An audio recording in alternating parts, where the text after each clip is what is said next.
Welcome back to the New York Yankees Recaps podcast. I'm your host, Derek Lewandowski. So we are over 100 days into the shutdown of Major League Baseball because of the coronavirus of all sports, pretty much. I guess we have NASCAR, there's been some UFC, but baseball is coming back. Sounds like July 23rd will be opening night between the Yankees and the world champion Washington Nationals. That'll be on prime time, I guess ESPN, MLB Network, something like that. Those details have not been released yet. But baseball season is going to look a lot different this year. At first, we were told that there wouldn't be any fans in the stands. Now we're being told in certain areas that they'll be able to bring fans in, as I suspected, and just social distance. Maybe they'll sell to individual buyers or maybe very small groups. And I'm assuming that people are going to have their temperatures checked and that there will be all sorts of safety precautions put into place. We haven't been given those yet, and I'd imagine that there will be some standard for Major League Baseball, but that it also may vary from state to state and from team to team. There are some new rules in the game this year that some people will like and some people won't. We'll start off with the universal DH. So the American League adopted the DH rule in 1973. Ron Blomberg, I think, was the first DH. Member of the Yankees. Pitchers have continued to hit in games played at NL ballparks since that point. But that won't be the case in 2020, as both leagues will use the DH to avoid overtaxing pitchers by having them hit. There's another rule that is going into effect that I'm not a big fan of, and I spoke about this on a previous podcast. That's the runner on second base to begin extra innings. Now, during the regular season, this won't affect the postseason, every half inning after the ninth inning will begin with a runner on second base. The designated runner would be the player who made the final out the last time his team was at bat, or a pinch runner. If that runner scores, the pitcher won't be charged with an earned run, so at least we've got a little bit of fairness here, coming from an ex-pitcher. Over the past 5 years, 8.26% of all regular season games have gone to extra innings. There were 208 extra inning games in the 2019 regular season, counting for 8.56% of all games. So those games will go a bit quicker. I love a good 18-inning game, but I'm not going to lie. Sometimes it gets a little long, when you have to have 2 meals over the course of a game. Position players pitching. There will be no restrictions on position players pitching in 2020. A rule change that was installed this past offseason would have required teams to designate every player on the active roster as either a pitcher or a position player. Position players would have been ineligible to pitch unless it was extra innings or unless their team was ahead or trailing by more than 6 runs, or if they had qualified as the two-way designation. This rule will not be implemented in 2020. I haven't heard whether or not they're going to do the 3-batter minimum rule. That was a rule that was also implemented this offseason, in which if a pitcher entered the game, he had to face at least 3 batters. So that was going to get rid of that left-handed one-guy-only scenario. I think they're called loogies. Suspended games. If weather forces a game to be cut short before it is official, it will be continued at a later date rather than started from scratch. Unsportsmanlike conduct. Players and managers will be expected to maintain physical distance from all umpires and opposing players on the playing field whenever possible. Players or managers who leave their position to argue with umpires, come within 6 feet of an umpire or opposing player or manager for the purpose of argument, or engage in an altercation on the field will be subject to immediate ejection and discipline, including a fine and a suspension. Discipline will be consistent with past precedent and shall not be reduced or prorated based on the shortened season. So we're not going to see umpire arguments. We're not going to see guys charging the mound. Although if you're angry enough to go out there and tackle the pitcher, I'm sure you don't mind getting the fine or the suspension. And then wet rags. Pitchers will be permitted to carry a small wet rag in their back pocket to be used for moisture in lieu of licking their fingers. Pitchers will not be able to access the rag while on the rubber, and they must clearly wipe their fingers of their pitching hand dry before touching the ball or the rubber. Water is the only substance that will be allowed on the rag. That's for you, Michael Pineda. So look, definitely some rule changes for 2020. But, above all, I'm just really excited that baseball is going to be back. I've watched through all of my movies, all the movies I care to watch again anyway. I've binged everything, Tiger King, Last Dance, OJ Made in America. It's time for some sports. It's time for some Yankees baseball.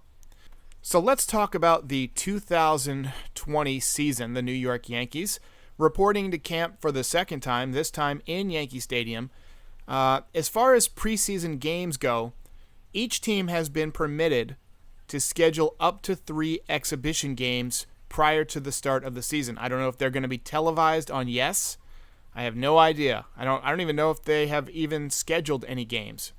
The team has selected 58 guys from a roster pool.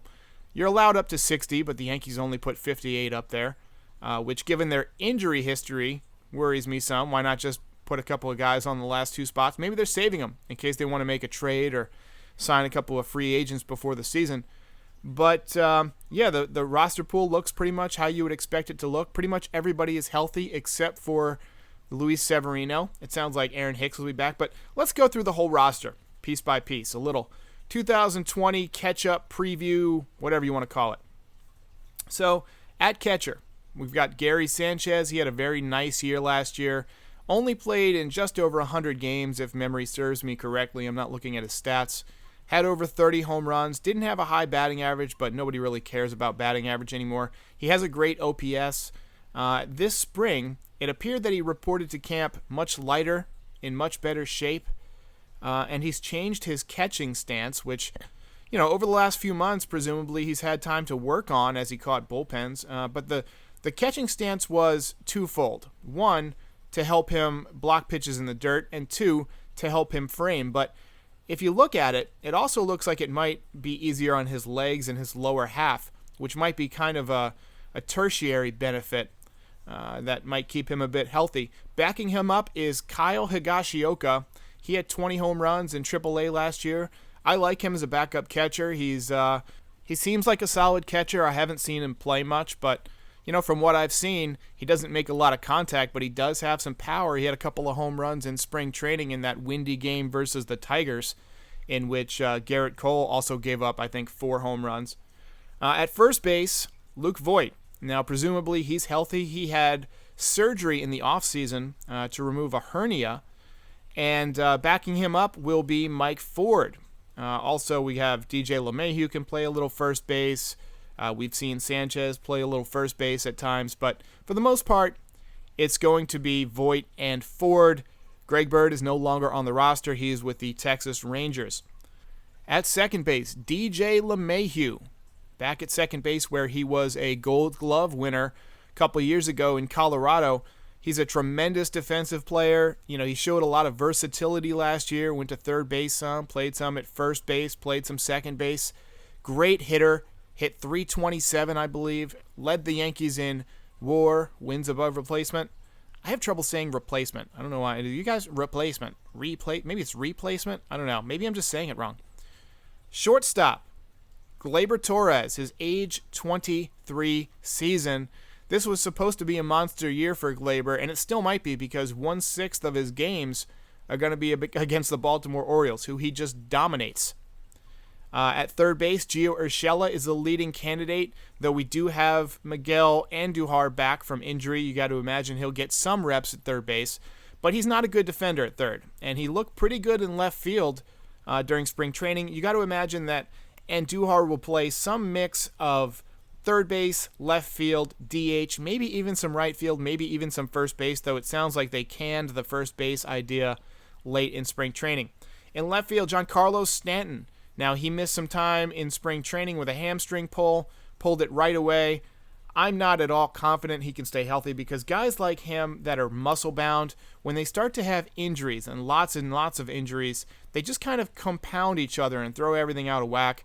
I think he really needs to focus on, flexibility and being able to put up with the rigors of a season rather than just hit the ball 900 feet.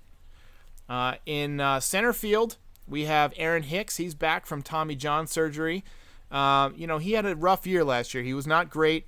But I think with, time to heal and coming back at full strength, I think he's going to do a nice job. And he was great in the postseason, had that big home run off of Verlander. Also in center field, we have Brett Gardner, and we have Mike Tauchman as really a third center fielder, though he'll probably play, a bit of left field, a bit of right field. But let's first talk about Brett Gardner. Career high in home runs last year. Seems to be getting better with age. One thing about Brett Gardner is that he generally plays much better in the first half of the season than he does in the second half of the season. You can usually count on him being great through about July, and then August, September, he seems to wear down, though he's done better the last couple years at that. With a shortened season, he could be a guy that has a major impact if he has to get a lot of playing time, which I'm not sure he will. It really depends on who's healthy.